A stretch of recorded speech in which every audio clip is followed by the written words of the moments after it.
এই মেয়েটি তার হাতে থাকা একটি প্লাস্টিকের বোতল দিয়ে খাবারের টেবিলের দিকে তাকাতেই সে আটকে ওঠে। তার চোখের সামনে সে তখন দেখতে পায় যে তার বোন প্লেট ভরে তখন তার খাচ্ছে আর তার মা প্লাস্টিকের ব্যাগ মুখে পুরে খাচ্ছে। মেয়েটি তখন ভয় পেয়ে যায়, কিন্তু যখন সে বোতলটা নামিয়ে আবারও স্বাভাবিক চোখে তাকায় তখন দেখে সবকিছুই একদম স্বাভাবিক। বিষয়টা তখন বুঝতে না পারে সে আবারও বোতলটা চোখের সামনে তোলে আর তখনই দেখতে পায় আর একটা দৃশ্য।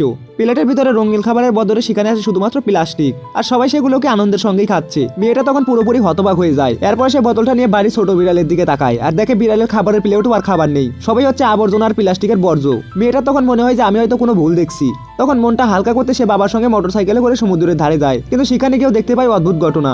একজন ছেলের হাত পা বালু দিয়ে ঢাকা ছিল, কিন্তু মেয়েটা তখন দেখতে পায় যে ছেলেটার চারদিক থেকে অসংখ্য প্লাস্টিকের বোতলে ঘেরা আর মনে হচ্ছিল সে বুঝে সেখানে আটকে আছে। তখন ভয়ে মেয়েটা দৌড়ে গেল তার কাছে, কিন্তু বোতলটা নামাতে দেখলো ছেলেটা একদম নিরাপদ আর সবকিছু একদম স্বাভাবিক। ঠিক তখনই বাবা তাকে একটি ঠান্ডা পানীয় কিনে দেয়, কিন্তু মেয়েটার চোখে সেই পানীয় একটি পরিষ্কার জুস নয়, বরং বিভিন্ন ধরনের আবর্জনায় ভরা।